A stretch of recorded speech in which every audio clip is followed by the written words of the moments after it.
नमस्कार, तेज हरियाणा से गुरविंदर पन्नू। गांव की सरकार कार्यक्रम में आज हम जिक्र करेंगे गांव गोरीवाला से, जो कि सरपंच पद के उम्मीदवार के रूप में यहां से जो सुनीता रानी सिंहमार है वो यहां से चुनाव लड़ रहे हैं और अब तमाम सरपंचों को चुनाव चिन्ह भी आवंटित हो गए हैं। जिनको चुनाव चिन्ह है वो नारियल का पेड़ मिला है। लेकिन एक हम सबसे पहले सुनीता रानी को बधाई भी देना चाहते हैं, जिनके इसी जो मंथ अक्टूबर रहा उसमें 10 तारीख को उनके एक बेटे ने जन्म लिया है। लेकिन सौभाग्य से आज हमारे साथ वो नहीं जुड़ पा रहे क्योंकि उनके 2 ऑपरेट होने की वजह से वो अभी तक रेस्ट पर है और उनके जो हस्बैंड है सुरेंद्र सिंहमार वो हमारे साथ जुड़ेंगे और जो एक किसी परिचय के मोहताज नहीं है। खास करके सामाजिक सरोकार से जुड़े जितने भी कार्य होते हैं उनमें अक्सर सुरेंद्र सबसे पहले देखे जाते हैं। चाहे आप कोविड की बात करें, कोरोना में घर घर तक जरूरतमंदों तक भोजन पहुंचाने की बात हो, गांव में सैनिटाइजेशन अभियान चलाने की बात हो, लोगों को कोविड के प्रति अवेयर करने की बात हो, और खास करके जब ब्लैक फंगस की बीमारी चल रही थी तब लोगों को इंजेक्शन लाने का काम भी ये शख्स कर रहा था। और भी जितने भी एक्सीडेंटल केस होते हैं, चाहे कहीं खून की कमी आए, किसी गरीब के लिए चाहे किसी तरीके की वित्तीय सहायता की बात हो, तो वो सुरेंद्र की ओर से उन कामों को बहुत अच्छे तरीके से अंजाम दिया जाता है, जिसको मैं ही नहीं सिर्फ इस पूरे इलाके के लोग उनको एक बहुत भाव के साथ देखते हैं, जो इंसानियत के तौर पर बहुत अच्छा काम कर रहे हैं। उनसे हम उनकी धर्मपत्नी की वो जिम्मेवारी निभा रहे हैं क्योंकि उनके बेबी होने की वजह से अभी तक वो रेस्ट पर है। जल्दी ही वो भी अपने चुनावी कैंपेन को आगे शुरुआत करेंगे। सबसे पहले सुरेंद्र, आपका तेज हरियाणा पर बहुत बहुत स्वागत और सबसे पहले आपको आपके बेटे के जन्म की भी बहुत बहुत बधाई। बहुत बहुत धन्यवाद सर।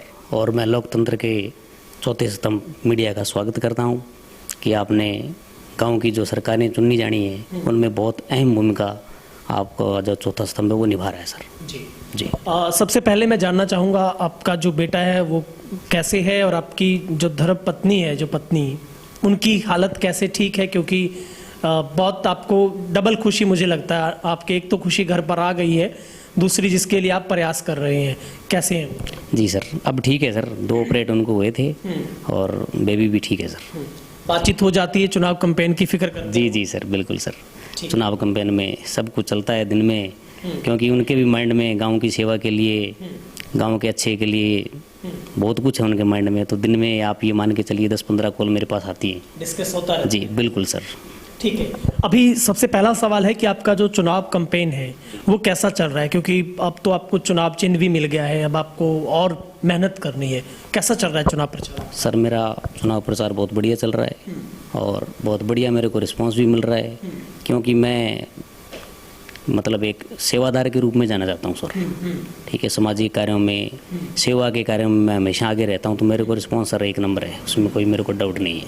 ठीक है, गाम राम जो है बिल्कुल मेरे साथ है, उसमें कोई मुझे शक नहीं है। ठीक है। सुरेंद्र, अचानक कैसे, मतलब छोटी इकाई राजनीति की जो गांव का चुनाव होता है, सरपंच चुनाव उसको माना जाता है, फिर अचानक राजनीति में समाज सेवा के साथ साथ इसमें आने का कैसे आपका मन बना? देखिए सर, मैं जो सरपंच का पद है उसको मैं किसी राजनीति से जोड़कर नहीं देखता। मैं जो सरपंच का पद है उसको एक सेवादार के रूप में देखता हूँ, क्योंकि जो सरपंच होता है वो गांव का मुखिया होता है, गांव से जुड़ा होता है। तो लोग मतलब भावनात्मक रूप से सरपंच से जुड़े हुए होते हैं। सरपंच है वो प्रशासन से जुड़ा हुआ होता है। तो गांव राम का अंदर क्या होता है सिस्टम की, हम गांव राम की कोई भी समस्या सरपंच के आगे लेके आते हैं, तो सरपंच की ये चुकंदों पे एक बहुत बड़ी जिम्मेवारी होती है कि वो गांव राम की समस्या को हल करे, थोड़ा आगे बढ़ के। तो मतलब एक सरपंच के पास, जिसके पास कलम है, बहुत कुछ कर सकता है सर। ठीक है जी। अगर हम विजन की बात करें, क्योंकि आप गांव की सरकार का हिस्सा बनने जा रहे हैं, तमाम जितने कैंडिडेट आपके चुनाव लड़ रहे हैं, आपका विजन क्या है? किस मुख्य उद्देश्य को लेकर जो आप सपना है आपका चुनाव लड़ने का, आपकी धर्मपत्नी का, वो क्या है? जी सर, गांव का विजन सर मेरा क्लियर है। मेरा विजन क्लियर ये है कि मैं गांव, जो मेरा गांव है उसको नंबर 1 गांव बनाना चाहता हूँ। शिक्षा के क्षेत्र में, स्वास्थ्य के क्षेत्र में, और बहुत से ऐसे मुद्दे हैं जिन पे मैं मेरे गांव को नंबर 1 बनाना चाहता हूँ सर। जी ठीक है। अगर हम मुद्दों की बात करें, ऐसी कौन सी समस्याएं हैं जो आपको लगता है और लोगों को आपसे उम्मीद भी नज़र आती है लोगों को कि अगर सुरेंद्र की इस फैमिली को अगर इस बार ये मौका मिलता है और सुनीता रानी को ये सेवा का मौका मिल जाता है, कौन से ऐसे मुद्दे हैं जिन पर आप लोग काम करना चाहते हैं? जी सर, मुद्दे सर, गांव के अंदर सबसे बड़ा मुद्दा है पानी का। पानी, क्योंकि मेरे गांव का जो वाटर वर्क्स है वो गांव की दूसरी दिशा में पड़ता है और सप्लाई सर बहुत ज़्यादा है। बस स्टैंड पे पानी की समस्या रहती है, उधर कॉलोनियों में पानी की समस्या रहती है। तो जो पानी की समस्या है वो बहुत बड़ा मुद्दा है सर। इसके अलावा गांव के अंदर हड्डा रोड़ी की बहुत बड़ी समस्या है सर। हड्डा रोड़ी में भी जो पीछे जब लंपी बीमारी आई है, तो लंपी बीमारी के अंदर क्या है कि बहुत सारा जो गोवंश है उनकी मौत हो गई सर। तो मौत होने के कारण सर बहुत सड़ांध वगैरह हुई यहाँ पे और लोगों को बहुत परेशानी हुई सर। और इसके अलावा जब बारिश होती है तो प्रकृति का हम कोई अंदाज़ा नहीं लगा सकते। कई बार बहुत ज़्यादा बारिश हो जाती है, कई बार कम हो जाती है। जब बहुत ज़्यादा बारिश जब हो जाती है तो पानी की निकासी की बहुत बड़ी समस्या है सर। तो हम उसका सर परमानेंट सोल्यूशन करेंगे। हड्डा रोड़ी की सर हम 4 दीवारी ऊंची कराना चाहता हूँ मैं, और उसका मैं परमानेंट सोल्यूशन करना चाहता हूँ सरकार के साथ मिलके, कि उसका जो वेस्टेज है उसको कोई जलाने का सिस्टम बने या उसका क्या कुछ बनेगा, वो मैं चाहता हूँ कि उसका परमानेंट सोल्यूशन हो। बाद की जो समस्या है सर वो है लाइट की समस्या। ठीक है। मेरा जो गांव है इसके अंदर अभी आप रात में जाओगे तो बहुत सी गलियाँ ऐसी हैं जहाँ पे लाइट का कोई प्रबंध नहीं है। तो मैं करवाने की पूरी कोशिश करूँगा और मैं इसको पूरा भी करूँगा, ये मेरा सपना है। इसके अलावा अगली समस्या सर अगर हम देखें तो वो है जोड़ की समस्या।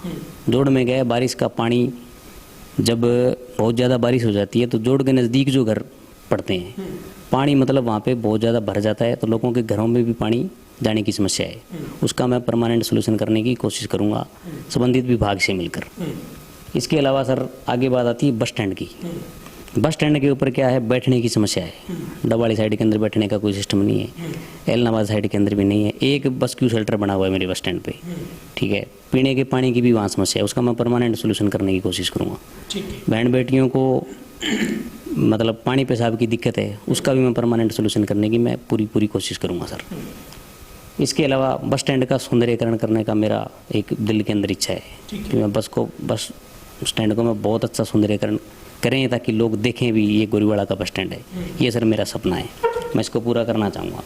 इसके अलावा मेरा एक सपना ये भी है, भी जो ग्राम सचिवालय की नई बिल्डिंग बनी हुई है, हम उसके अंदर जब प्रवेश करेंगे तो मैं ये चाहता हूँ कि उसकी एक छत के नीचे सारी समस्याओं का हल मेरी गांव की जनता का हो।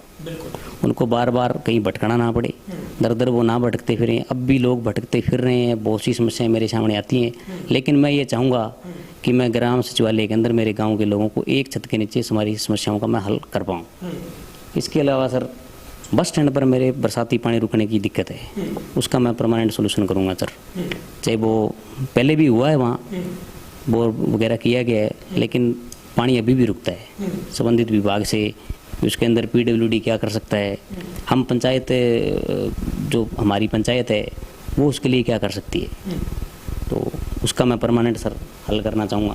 इसके अलावा सर एक बहुत बड़ी समस्या है नशे की, ठीक है। नशे की समस्या के लिए सर हम जो बच्चे इससे ग्रस्त हो चुके हैं उनको बाहर निकालने के लिए कोई मोटिवेशनल स्पीकर बुलाएं या कोई अच्छी स्वास्थ्य सुविधाएं उनको दे पाएँ, या सरकार से उनके हम क्या कर सकते हैं सरकार से, ये सर सारी बहुत बड़ी समस्या मैं नशे को मानता हूँ। और मैं एक विशेष बात कहना चाहूँगा गौशाला के बारे में।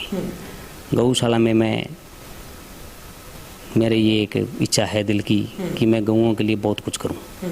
उनके लिए चाहे वो शेड बनाने की हो, या उनके लिए हरे चारे की हो, या उनके स्वास्थ्य के लिए हो।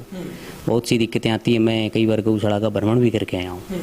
अभी पीछे जब लंपी आई थी उस टाइम हमने स्प्रे भी वहाँ की थी, तो बहुत कुछ हमने किया सर, बहुत कुछ मैं करना चाहता हूँ सर। इसके अलावा एक अगला मुद्दा जो मेरे दिमाग में है वो है सुरक्षा का मुद्दा। उसके अंदर मैं ये चाह रहा हूँ कि मेरे गाँव के अंदर CCTV कैमरे हर जगह लगें, और उनका जो CCTV कैमरे लगेंगे उनका मैं चाहता हूँ कि उसका जो ग्राम जो सचिवालय है उसके अंदर हम उसका कंट्रोल रूम स्थापित कर सकें।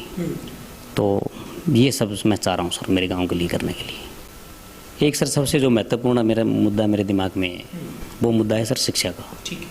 शिक्षा में हम क्या है, हमारा जो स्कूल है उसके अंदर मैं मेडिकल नॉन मेडिकल की कक्षाएं लगाना चाहता हूँ, ताकि मेरे गांव के बच्चे हैं जो पढ़ के बहुत आगे तक जाएं।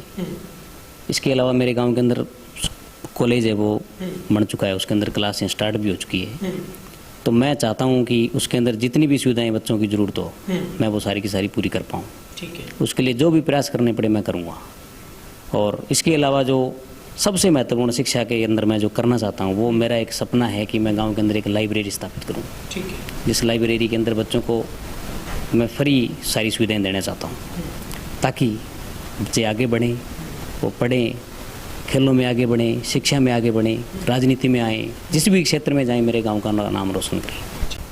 शिक्षा में और खेलों में जो बच्चे निकल के आएंगे आगे, मैं चाह रहा हूँ कि उनके लिए हम गांव के अंदर एक सम्मान समारोह हर वर्ष कर पाएँ ताकि बच्चों को उसमें थोड़ा प्रोत्साहन मिलेगा और बच्चे निकल के आगे आएंगे। और मैं चाह रहा हूँ ऐसा मेरा एक सपना है वो मैं चाहता हूँ कि पूरा हो। इसके अलावा मैं चाह रहा हूँ कि मेरे गांव के अंदर एक मैं पार्क स्थापित करूँ जिसमें मेरे गांव के बूढ़े बुजुर्ग बच्चे खेल सकें, कूद सकें, वहाँ योगा कर सकें। वहाँ पे मैं झूले लगाना चाह रहा हूँ और लोगों के ताकि उनका जो स्वास्थ्य का जो स्तर है वो थोड़ा ऊंचा है। तो इस तरह से मैं मेरे गांव के अंदर चाह रहा हूँ। इसके अलावा और जो मेरे दिमाग में है वो मेरे गांव में ये भी मैं मेरे गांव को एक ग्रीन बेल्ट दूँ, गांव को ग्रीन बेल्ट। गांव के अंदर पौधे, क्योंकि आपने देखी होंगी मेरे गांव की जो फिरनी है गलियाँ बहुत बड़ी बड़ी चौड़ी चौड़ी गलियाँ हैं, उसके अंदर हम पौधे लगा सकते हैं, गांव को एक ग्रीन गांव हम बना सकते हैं सर। तो मेरा सपना यही रहेगा भाई मैं मेरे गांव को एक आदर्श गांव के रूप में 5 साल के अंदर डेवलप कर सकूँ। ठीक है जी। अभी सुरेंद्र जब आप कैंपेन कर रहे हैं तो फिर कैसा आपको रिस्पांस गांव से मिल रहा है, क्योंकि अब अगले जो दिन बहुत पीक सीजन आपके लिए रहने वाला है, कैसा रिस्पांस? जी नहीं सर, गांव से सर मेरे को बहुत अच्छा रिस्पांस है क्योंकि मेरे जो परिवार का जो इतिहास रहा है उसके हिसाब से हम देखिए मेरे हर घर के अंदर चूल्हे तक मेरी पहुंच है। ठीक है, तो मैं गांव से मेरे को बहुत अच्छा रिस्पांस मिल रहा है और मैं गांव से ये अपील भी करूंगा कि गांव हमें मौका दे ताकि हम गांव को एक शिक्षा के क्षेत्र के अंदर, स्वास्थ्य के क्षेत्र के अंदर, खेलों के क्षेत्र के अंदर, हर क्षेत्र में हम गांव को आगे बढ़ा सकें। तो मैं मेरे सभी सम्मानित गांव के मतदाताओं से ये अपील करता हूं, ईवीएम मशीन के तीसरे नंबर पर बटन पर सुनीता रानी के सामने जो चुनाव चिन्ह है नारियल का पेड़, वो दबाकर गांव की खुशहाली के रास्ते खोलें, गांव की तरक्की के रास्ते खोलें और गांव को बहुत आगे ले जाने की जो मेरी एक सोच है उस पर वो सारे गांव निवासी मोहर लगाएं। बहुत बहुत धन्यवाद। ठीक है, आपने वक्त निकाला, बातचीत की और आपको इस शुभ कार्य के लिए भी हम आपको शुभकामनाएं देते हैं कि आप अपने मंसूबों में कामयाब हों। शुक्रिया। जी जी धन्यवाद गुरविंदर सिंह। तो ये थे हमारे साथ गोरीवाला से जो कि सरपंच पद के जो उम्मीदवार यहाँ से सुनीता रानी यहाँ से इसी बार जो चुनाव लड़ रहे हैं और उनकी हाल ही में 10 अक्टूबर को डिलीवरी होने की वजह से वो अभी तक उनका ऑपरेट हुआ और वो रेस्ट पर है और उनके जो हस्बैंड है सुरेंद्र सीएमआर वो हमारे साथ बातचीत कर रहे थे और ये पति पत्नी के सपने वाकई ही बाकमाल है जो गांव में परिवर्तन और गांव की खुशहाली तरक्की को लेकर जो ये रास्ता देख रहे हैं वो वाकई ही एक अच्छे संकेत दे रहा है कि वाकई ही अब ऐसे लोग भी राजनीति में आकर उसे सेवा के तौर पर कन्वर्ट करके गांव में कुछ करना चाहते हैं। अब ये तो यहाँ के तमाम जागरूक मतदाता को ख्याल रखना होगा कि वो किस कैंडिडेट का चुनाव करने जा रहे हैं। ये उनके विवेक पर मैं छोड़ता हूँ जब वो 12 नवंबर को अपना कीमती वोट डालकर एक एक जो फैसला है वो सोच समझकर देंगे। फिलहाल अगले कार्यक्रम में नए विजन, नए मुद्दों के साथ अगले मेहमान के साथ होगी मुलाकात। बहुत बहुत शुक्रिया।